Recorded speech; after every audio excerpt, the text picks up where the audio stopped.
Hello, and thank you for joining Real Tea by Dr. T. Today I am going to read Revelation part 13. It says, Then I saw a beast rising up out of the sea. It had 7 heads and 10 horns with 10 crowns on its horns. And written on each head were names that blaspheme God. This beast looked like a leopard, but it had the feet of a bear and the mouth of a lion. And the dragon gave the beast his own power and throne and great authority. I saw that one of the heads of the beast seemed wounded beyond recovery, but the fatal wound was healed. The whole world marveled at this miracle and gave allegiance to the beast. They worshiped the dragon for giving the beast such power, and they also worshiped the beast. Who is as great as the beast? They exclaimed. Who is able to fight against him? Then the beast was allowed to speak great blasphemies against God, and he was given authority to do whatever he wanted for 42 months. And he spoke terrible words of blasphemy against God, slandering his name and his dwelling, that is, those who dwell in heaven. And the beast was allowed to wage war against God's holy people and to conquer them. And he was given authority to rule over every tribe and people and language and nation. And all the people who belong to this world worship the beast.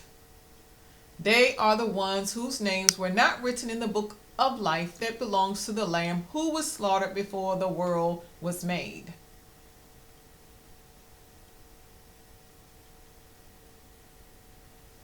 Anyone with ears to hear should listen and understand. Anyone who is destined for prison will be taken to prison. Anyone destined to die by the sword will die by the sword. This means that God's holy people must endure persecution patiently and remain faithful. Then I saw another beast come up out of the earth. He had 2 horns like those of a lamb, but he spoke with the voice of a dragon. He exercised all the authority of the first beast, and he required all the earth and its people to worship the first beast, whose fatal wound had been healed. He did astounding miracles, even making fire flash down to earth from the sky while everything was watching. And with all the miracles he was allowed to perform on behalf of the first beast, he deceived all the people who belong to this world.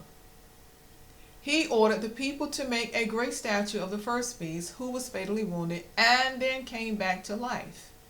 He was then permitted to give life to this statue so that it could speak.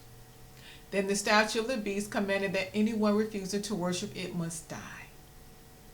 He required everyone, small and great, rich and poor, free and slave, to be given a mark on the right hand or on the forehead. And no one could buy or sell anything without that mark, which was either the name of the beast or the number representing his name. Wisdom is indeed here. Let the one with understanding solve the meaning of the number of the beast, for it is the number of a man. His number is 666. Well, I hope these words have found you well.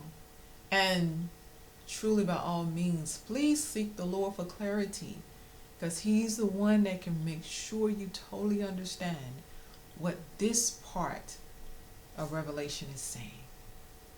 And until the next time you sit with me, God bless you. Enjoy your tea.